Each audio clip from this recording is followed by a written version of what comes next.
Hi there and welcome to Bustthenet. This is the show I like to call Gamechanger.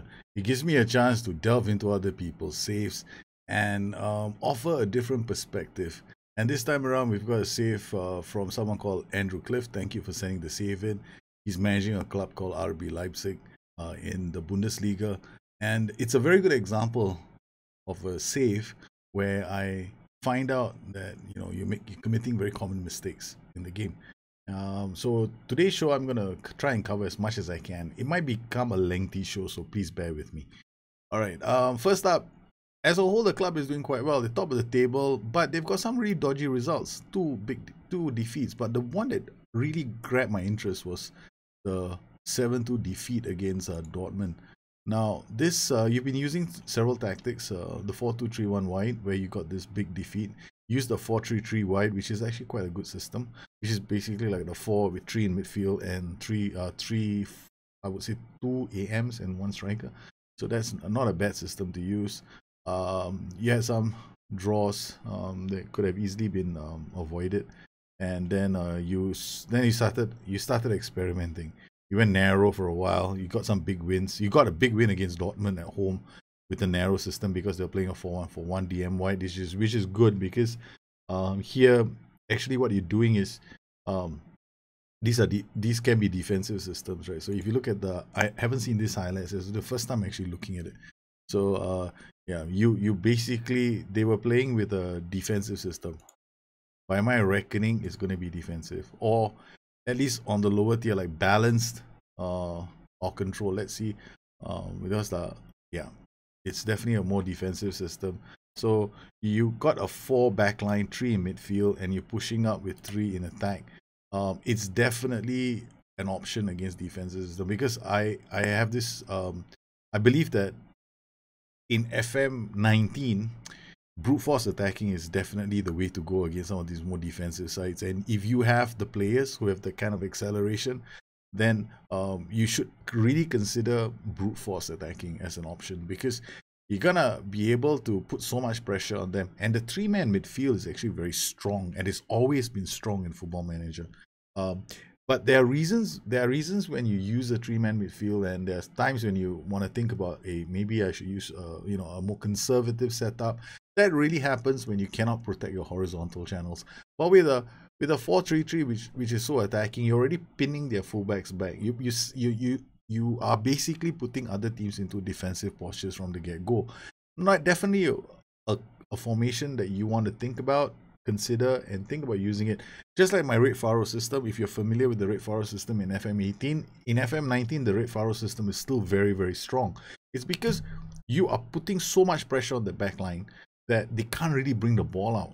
So you're playing with a very aggressive setup, and with 3 strikers, and crossing is overpowered in Football Manager. It's so overpowered that if you can get early crosses into the box, 3 guys in the box, I mean, seriously, you can't score. So yeah, so definitely you want to think about this as an option. I would stick with this tactic. So, but let's try and look at this Dortmund 4-2-3-1. What went wrong in this save? This is more like, things that people sometimes they fail to notice, right? So if I'm looking at this game, I'm looking at the highlights, right? So let's look at just the goals. Okay, so here we go. Actually, we have to track the first goal back. It's happened somewhere around here. Okay, so Guerrero, actually it happened a lot earlier. Okay, so you tried to clear your boys when they attack the ball from the back of their own half, right? Yes. Usually when you want to find out what's wrong with your tactic, you go to your own when you're controlling the ball. So here you're controlling the ball. 14 seconds in, Campi has the ball, works it up. Forsberg, look at Forsberg. He immediately goes forward. This is because you're an attacking mentality. Werner here is on his own, right? So he has got to get behind the defensive line, but check this out. He's still got a lot of work to do. He's got no support. You're moving through. There's a lot of yeah, you're just trying too hard. So you win the ball back, and then again the pass is played in a hurry down the flanks. The players aren't up in support, and this guy doesn't really have any support. So he's on, he's not going to play it back because you're on a very attacking mentality. He's going to look forward. So there's no real support for him. So what can you do to fix this problem? Sit narrow for this guy. He'll come inside a bit more. Give him a different role so he doesn't ping pong the balls directly. Maybe these three guys, because you got to remember, AI, when they're playing attacking 4-2-3-1, sometimes 1-2-3-4 can be on an attacking duty. Look at the positioning of their players. They're definitely on attacking duty. At least 3 of their players on attacking duty. That means if you're attacking with wing backs and you're playing overlaps, this channel becomes a big area of concern. So you've given up the ball. They go back and look at Pulisic. He hasn't moved. He's just waiting. Right? So they and this is the difference between their transition and your transition. They measure, they get the ball up, even on an attacking mentality. They get out the ball to Royce. Royce gets in and scores the goal. So there's a difference between their transition and your transition. Your transition, there are not enough players in support, and they take the direct pass. Doesn't really work. You give up possession of the ball. It all started with your own build-up. So that was the first goal. Right? Let's take a look at the second goal. I think it's a corner. If it's a corner, we shall not be interested. Yeah, we're not interested. Okay, corner routines. All right, these corner routines, they're very redundant right now. So I would not recommend setting this up like that. What you want to do is, see that guy who came in to hit. Okay, there are 3 positions you have to send your best players in: the far post, the near post, and center. There's only 3 wide areas right inside the box. Not near the penalty box, further up. So you got 6 slots there. So you want to take the outer slots. So far post, center, and near post. Then you want to have at least 1 marking a tall player, right? Then you want to have at least 2 going back and 2 at the edge of the area. What this does is your best jumper marks tall players. The other 3 hold their positions. So it's a mixture of man and zonal. You don't need 2 at the post because if you're playing with the offside trap, you can still catch them offside if the ball recycles. So if you're doing it like this, you're never gonna. If the ball recycles, they're always gonna be onside. So what you want to do is, maybe if you want, you can have 1 guy on the post, but honestly, you don't need anybody on the post. Third goal was a free kick. Yeah, this is direct. There's an indirect free kick that people have to also set up correctly. Witsel gets the ball to Pulisic. Now notice this, 1-2. This is your overlapping wing back. Right? Now, if you're playing with a wing back and it's overlapping, this sometimes happens. Especially when you're playing with a high defensive line and a very aggressive mentality. You're going to leave acres of space behind. You need to identify what the opposition is doing. If you see attacking up there, because naturally you might not, right? So sometimes you see this. But some teams in this game, sometimes good sides will start attacking with 4 duties. They scored a goal, 2 duties change to support. Halftime is coming, they might switch back to 4 attacking duties. Again, they don't score a goal, they might start the second half with 4 attacking duties one more time. They score the second goal or the third goal, they go into support straight away. So the AI is not stupid anymore. I mean, I won't say it's brilliant. The only thing wrong with the AI right now is the way the AI managers are setting up their tactics. Some of the tactics are set up too defensively, but some of them are pretty aggressive. So the balance that SI need to get right is actually the one in the middle, right? So they know how to do the attacking side, they know how to defense. All the hybrid systems at the moment that need some work on. All right, so Pulisic gets the ball. Look at this. 1, 2, 3. There are 3 players ready and able to run. This entire area here is what I call a horizontal channel. Players are getting inside a horizontal channel too easily. This is a symptom of a large gap between your defensive line and your line of engagement. And so boom, gets in. Okay, so now that's an issue. So that's the next goal. So we've got a lot of small little issues with your team. One other thing is, sometimes your players, when they get the ball, I notice they don't really build up play very comfortably. Like here, Iskandar, then it goes back to this player, goes back here, the guy hurls the ball forward, and then you're not getting, this is like a sign that your midfield transition is not working, right? So you're not getting any consolidation, even from a throw in here. Goes to Almiron, there's not enough support. Iskandar can't pass these two, he has to pass to Kampi. Kampi gets the ball, what can he do? He passes this, is risky pass, he has to go this way. Okay, he plays it here, then Iskandar has no choice. Oban plays it back to the keeper. Keeper has no choice but to kick the ball forward. There are a lot of small little incidents in this game where it was very clear to me that there are no options. Okay, here we have an attack, right? So it goes back to the keeper, cleared, and then it comes back this way. Royce has the ball. Now there's a free kick. So now the free kick goes to Oban. Oban decides to kick straight away. He gives a long boot up the field. You lost this transition. You lost. This is where you conceded the goal. Right? So Diallo gets out. Look at how they can pass the ball. There's so much support for them to pass the ball as opposed to you, because you don't have control of the midfield consolidation. There could be several reasons why. Okay, so now looking at the match stats, you may have created 5 clear-cut chances, but I didn't see very much of this in the game, right? So how do we see all the clear-cut chances, right? So you go to players, you look at scoring chances, right? CCCs are here for Leipzig. So you got, that was fast. Someone don't want us to see this. 1, 2. We only got 2 clear-cut chances, so something is wrong with the information that we're getting in this game.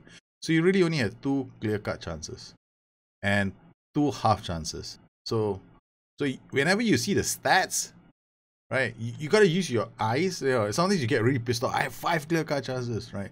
Is it really 5? Let me check again. Maybe I'm wrong. Maybe I'm seeing the wrong thing here. Maybe I got Dortmund up. This is Leipzig, sorry. Scoring chances. We got Leipzig here. Okay. Let's see how many clear-cut chances. You got Miguel Amiron with 2 here. So let's see what the clear-cut chance was like. Yeah, first highlight.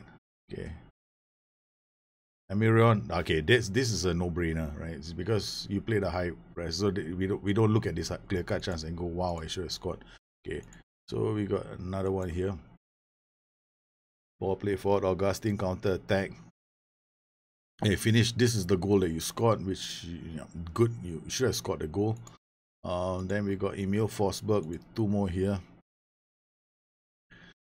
Good counter attack, gets into the box. Yeah, definitely should have buried this. Emil Forsberg, but it's on his left side. Angle is tight. This is not an easy opportunity for him. Okay, then we've got another one for Emil Forsberg here. Okay, so on top of that, you've got a problem with finishing, right? So sometimes we counter attacking when you're moving the ball up so fast. It really depends on your player's composure and finishing. So this is an interesting one. It's right dead smack in the center, but it's outside the box and they call it a clear-cut chance. Okay, we got one over the top. Augustine is true. Nah, this is not a clear-cut chance. No way is that a clear-cut chance. So I would have ruled that out. So you basically have maybe 4 clear-cut chances in this game. Down to poor finishing. Now it's time to get to know your players, right? So you're playing with a 2-man midfield. So I'm going to do it very quickly. So we're going to look at squad depth. And we got a 4-2-3-1 here. No, this is not. This is a different tactic. Okay, this is your 4-2-3-1. All right. Let's not forget. Let's not bother with that. Let's look at the 2 boys in midfield. You got Campi. All right. All right. His bravery is 8, so you really can't play him there because he's never gonna tackle. Right. So if you're looking at Campi, plays 1-2s. Then we look at the coach report. So a lot of people don't do this. Okay, so it's not too bad. He can at least hit the ball. And sorry, he's poor hitting. So now let's look at the second player, Dembe. Demne. Okay, the moment I see aggression 18, I start looking at other things in his game. Right. So his passing is 13, vision is 13. Okay, not too bad. He's like a bone-crunching, ball-winning defensive midfielder. Okay, so how many yellow cards has he had this season? He's already got 11 yellow cards. He's a liability. You see, the thing is, you do not want impulsive players in your team. So how do you know if he's impulsive or not? Coach. And this is where the second common mistake happens. A lot of people play 2-man midfields with this problem. There's a competitive streak which can occasionally lead him to bending the rules. So he's the master of the yellow card. Now, if you're looking at Demi again, I think Demi is the interesting one. He's got perfectionist. I don't know if you've been using him to tutor other players. Right? If you have, you'll have more than one person in this team who's got that problem. You got Aska, development, coach report. Has a competitive streak. So you got another player who's got a competitive streak problem. Then we got Lamer, 15, not a bite ball winner. Wow, aggression is very high. Yellow cards, 6. Guarantee you he's got a competitive streak. Okay. Boom, has a competitive streak. So what you have now, this is a very, very common mistake. A lot of people play 2-man midfields and both the players have yellow card problems. So what's going to happen? The moment one player gets a yellow card, you can't really use... I mean, you can use him, but then you got to tell him to ease off tackles. What's the point then? You need somebody in there who's willing to stay on his feet when he's, putting pressure on a player. But if he's got that streak in him to, bend the rules, then he might pull the shirt, he might push a player, he might call a ball. I don't know. You got liabilities here. So here, when you got a two-man midfield, you got to be very, very careful. You got to pick and choose your players very carefully. That's the first thing I noticed. The second thing I noticed about your system is this. Okay, training and tactics are not interlinked. You can't run away from that anymore. Okay, so if you want your player attributes to improve, so you need to go into your team. And people have asked me about my trainings schedules. It's not that I don't want to lend out. I don't want to share them. It's because pointless. Why? I mean, I've already done a guide on training, right? So it's pretty extensive. What you have to take back about training is your training must fit your tactics. So if you're a team that wants to, if you look at a team and you see, oh damn shit, a lot of my players have low work rate, what should I do? Go for more fitness training because that improves your work rate. How do you know what improves what? So if you go to your schedules here, select a schedule, you've got these tactical styles here. You got training styles here. So if you go to physical, let's say you go to physical, what does it improve? The attributes are listed here. Work rate, physical, always gives you work rate. Right, so let's go for endurance. What does that give me? Work rate. Quickness. What does it give me? Acceleration, age, agility, and pace. So when you go through, you will see attributes, right? So you got to be able to pick those attributes out, and fine tune your team. So do you need to make your own? Not necessarily. You can always use some of the schedules here to fit your needs. So if you wanted, okay, I want an attacking schedule. So you go and look at the attacking schedule. Now, which kind of attacking crosses do you need? Sometimes I have all of them, but for my Stalybridge save and my Liverpool save, it's slightly different. One uses patient and direct, and the other one uses wings and patient. Why? Because in patient, I've got off the ball, I got first touch, passing, composure, vision. For direct, I got I've got finishing, dribbling, off the ball, and vision. So this works for Liverpool very nicely. Why? Because I like to play my ball on the ground. I like to see a lot of through passes. I like to have my players making off the. I don't necessarily rely on the cross. But if you're the team if you're kind of a player that wants to deliver early crosses, which is what Stalybridge is doing, they're doing a lot of early crosses. So I've got a lot of attacking wings in my training schedule, so that my players crossing all improves. Right, so the off the ball improves. So I can get players my attacking units anticipation can go up. So my strikers can get inside the box. So you've got to think about your schedules and use them, because you've gone default, which is, there's nothing wrong with going default. You've gone default and you made some tweaks here and there. But I would recommend going through each one and seeing where your team is not, the areas where your team needs some improvement in, and then after that adjusting it. You can use the default ones and just add, just give it your own, something for your own team, right? Like, for example, if I was, overall is good, but maybe, I'm thinking to myself, this is too much work. We just came off a game. I've got another game coming. Hell, this is too much work for my boys. I'll just send them to the gym, just do some endurance session. So they go to the gym, lift some weights, outfield. This is just gonna work on all the strikers, but it's too broad. I want my team to be focused. This session, I just want the attackers to work on the game. So I can go to attacking and go, right, okay, I just want my attackers, I want off the ball work. So it's a low intensity day. Boom. So I got endurance, I've coupled it with low intensity and attacking corners. I got c'est la vie, keep it simple. So you can use you can tweak your training around slightly because you've left it, and while there's a lot of rest, you got to remember attributes need to grow. So there's two things that I notice in your game. One, your tactics and your training not linked, so it doesn't really lead to you're not focused in your development for your players. Second thing, you didn't see the coach report, so I don't know whether you mentored anybody. If you have, then you should be very careful about asking a person who breaks the law to be the mentor for the rest of the team, because then we may not have anybody showing up for training next week. So I would strongly recommend paying attention to the coaching report. A lot of people don't do this. Read the coaching report as well. So read the coaching report, look at his personality, look at his traits, all three in combination. Okay, so now I'm not saying that the inclination is going to transfer over. What I'm saying is you want the right model to be your to be your mentor. So I don't think, looking at mentoring, look at this. You got such a big group of mentors. I'm like, what? Okay, here we go. Dario Masic. He's being mentored by the perfectionist that play. But his personality is already resolute. Leave it. He doesn't need to be mentored. So I would remove this guy. In fact, I would say to this group, screw you. You're not mentoring anybody.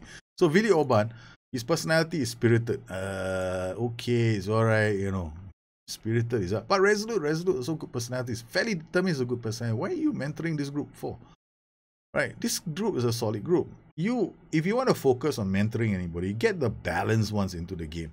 Fairly determined is okay. You want all the balanced ones. So you're so focused on your mentoring that you only focus on the personalities that need to kick up their ass. Light-hearted, balanced, jovial. These are the ones you focus on. So other than that, they're okay. Fairly ambitious is not that bad. Fairly determined is not that bad. Resolute is not that bad. Fairly professional is not. It's not like we have to be complete perfectionists and completionists in this game. Okay, so we've done that and that. So now let's take a look at your tactics. Now I was looking at your tactics. Let's ignore this. This is not a bad tactic, actually. I like this tactic a lot. F9 dropping the F fullback on overlap, coming up the support. This is actually a very nice 4-3-3. It's the way I would have set it up. Maybe you and I are a bit different. F9 is good because he drops in. He's may look for the pass. This is excellent. This is a very nice 4-3-3. I would keep it and carry on playing with it. Except you don't need focus play through the middle. Right, so you could just remove that shout, you'll be fine. Counter regroup is fine. Now here, this is where you might have issues. Okay, much higher line engagement, not necessary in some games. What you can do is do a split block. Ask these guys to close down more. All right, so these guys are going to close down more. Because if you're worried about long shots getting inside, this is what you do. You narrow the gap. Much higher defensive line can leave you open to balls over the top, so you can go like this. Now, the channel, defensive, when you go narrow, is these gaps that are closing down, right? So if these are very tight already, then fine. But sometimes I feel that this is okay, right? It's because you got 3 in the middle. So these guys are still going to help you close down. And then do you need to use static marking? Not necessarily all the time. But yeah, if you're playing very high up the pitch, sometimes you want the boys to be very close so that they can shut down the pass. It's okay. But yeah, it's... But this is what you have to be careful with. Extreme urgent and prevent short goalkeeper distribution. Not entirely necessary. More urgent is fine. But me, I'm the sort of person that's very wary about my close pressing intensities. Right? I don't like to see my players running all over the place. So more urgent is fine in most cases. But here, prevent short goalkeeper distribution. You need to be careful with this one. You got to watch who you're playing against. Because what's going to happen is one of these guys is going to join in to close other players down. So you have to make sure all these 3 players have got good positioning, work rate, anticipation, so that they can play the prevent shot goalkeeper distribution game. Why? Because 1, 2, 3, 4 are all going to go and step up. Okay, so they're all going to be standing in front of the player, the fullback. The Mazzala might stand in front of the fullback. Your Werner will stand in front of the one central defender. Mateos will stand with another central defender, and Augustine is going to be on the ass of another fullback. At least you have 2 in midfield, so they better win the ball. Right, so you have to look at the 2 central midfielders: anticipation, positioning, concentration.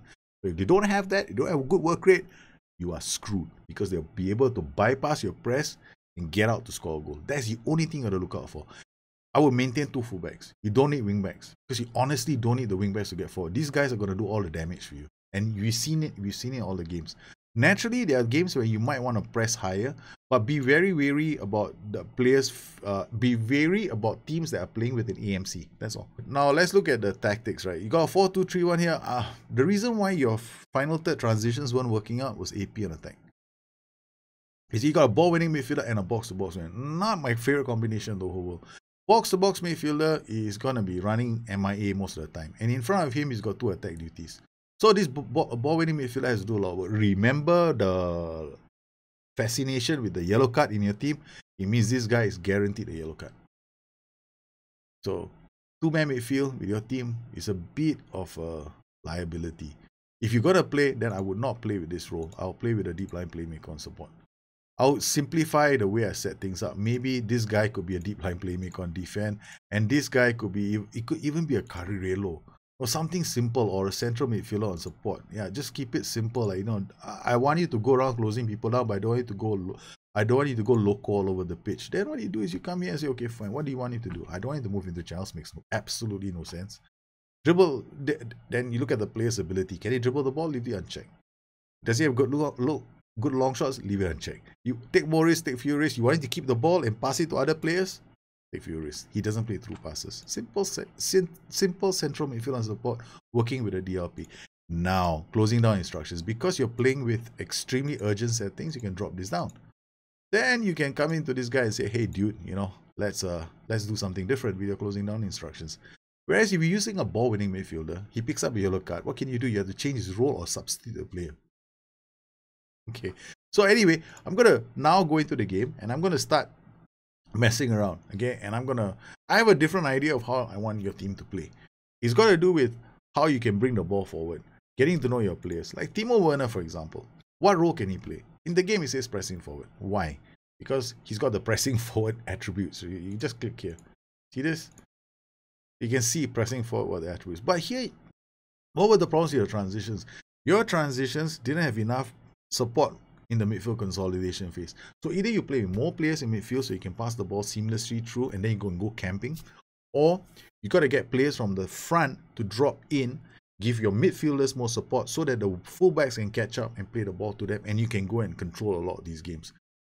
In a 4-2-3-1, chances are probably going to get lower score lines. 2-0, 1-0 somewhere, because you waiting for players to come in. In a 4-5-1 like this, chances are you might be able to hit a lot. You get a lot of transitional attacks. Why? Because of the 3 in midfield, you overpower a lot of teams during their midfield consolidation phase. So basically with a 3 in midfield, you can actually disrupt other teams when they are trying to attack you. I mean, they're shifting from one transition to the next. They're very vulnerable. So let's see how I did in the games. We beat Stuttgart 2-0 very easily using this version of the tactic. I'll explain the tactic. And then we went to Arsenal, played a different version of this tactic and hammered them. We actually hammered them playing counter-attacking football.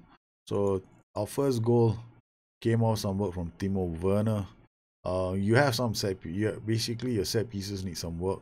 So we had set piece, Upamecano, so far post, defender jumped up and scored. We are defending all the way this game. Then after that, you had the split block, and we have a split block, and basically what it means is the guys in front are doing all the closing down, and we managed to turn things around, and we were leading 2-0 until Arsenal scored 1 goal to level. I mean, to make it 2-1. Against Stuttgart, it was basically just deep, attacking all the way. And then you got your first goal.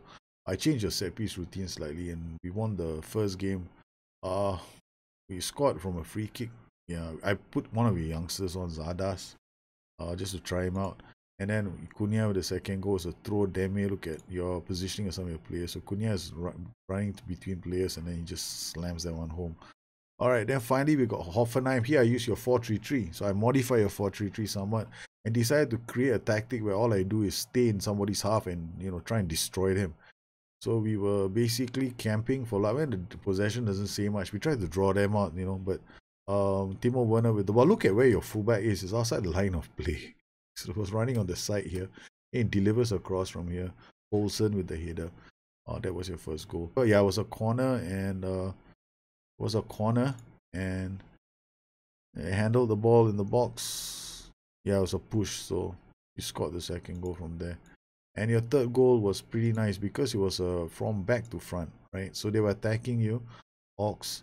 You're playing a 4-3-3. So 1, 2, the guy goes out, gives it to Poulsen. Poulsen holds the ball up, gives it to Augustine. Augustine gives it to Mukiele. Mukiele says thank you for the cross, and this Sarachi, the fullback, comes in to score. Why was the fullback in this position? Because I changed his role. So we've changed the role of the fullback as the match was wearing on. So let me just run through the first version of the tactic. There are several versions of this tactic. So I like this in a manner of speaking. Why? Because it's one of those creative kind of things you can do. You can change this guy to a poacher, to a DLF on attack, and then inside forward is coming this way. Mazzala is going this way. So you want to have dribble more on this guy. Inside forward, and these two guys are going to work very well together. There's a big problem with your setup. All your players have got as I covered earlier, they got they like to get yellow cards, and your best defender is actually Sarachi, and you've got Mukiele. I'll play these guys. Cunha should be playing here. Olsen should be playing a 4-3-3. Otherwise, you can play. There's a few other players you can play here. I had to feel these two guys, the two yellow card disorders. Okay, so they're gonna be here. So in terms of pass into space, play or defense, we're playing standard. I can play a shorter with standard tempo, be more expressive. Is it hit early crosses or work ball into box? It's really up to you. See what this depends on the situation. I normally will start work ball into box against weaker sides, or you can go hit early crosses against teams that are better than you. Counter regroup. Again, depends on the situation. You can go regroup if your team is good enough. And the whole idea here is to keep this not too because you got no DMs here. So you're gonna be very careful. Prevent shot goalkeeper distribution. If you can, you do it. Otherwise, I would recommend you're not playing with a DM, right? So take it out. So if you've got playing a DM, maybe there's a stronger chance you might pull it off. But if you can't and your players aren't fast enough, then it'll be a liability. So this is the first version. The second version of this tactic is the one that we used against Arsenal. Now Arsenal was attacking us, so we wanted to get support for the fullbacks here. We played out defense, we passed into space, early crosses, be more expressive, direct with a normal tempo, distributing to the flanks where your winger was, and then counter, because you can't do like I want one flank, you gotta choose both. Regroup, counter, and then we played a lower line of engagement, high defensive lines, basically soak them in and hit them on the break. Prevent shot goalkeeper distribution again is very situational. I took it out during the game. Defensive width is narrow because they're all cutting inside, so I wanted to narrow the channels. Use this version. Okay, now we come to your 4-3-3. Original 4-3-3 had a ball-winning midfielder. So I dropped the ball-winning midfielder for a central midfielder on defense. Mazzala has been told to close down more. This guy has been told to close down more. 1, 2, this all close down more except for this guy.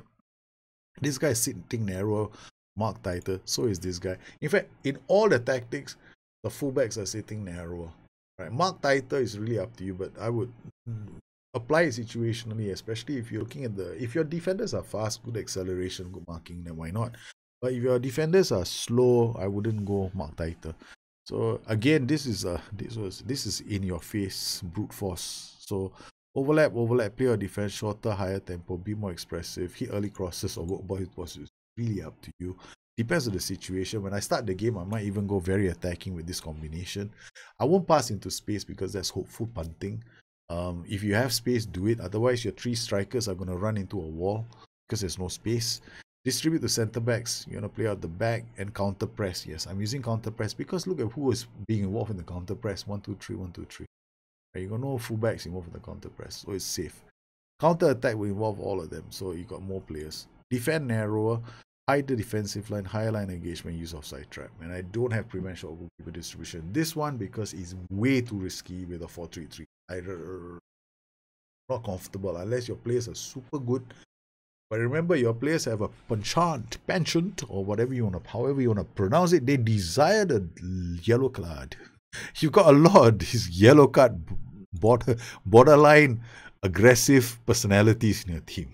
Okay, 6 yellow cards in 18 appearances. He picks up yellow cards like there's a discount. This guy is one of the few players who doesn't have yellow cards. So Oban is like, oh my god, you can play as a midfielder. I'll play as a midfielder. Why? He's not a midfielder. He's only a central defender. We're looking at Lema here, 6 yellow cards. And then we've got our friend here, Dame, with 11 yellow cards. So you got to be very careful about how you use these players because the moment they get a yellow card, you're in trouble. Well, I hope you enjoyed this edition of Game Changer. If you have any questions, please look at me on my Twitter at Bustthenet or addicted2fm.com, my website. Once again, I want to thank all my patrons for their continued support of this channel. Make these kind of shows possible for the rest of the community. You guys take care. Have a good one. I'll see you again soon. Bye-bye.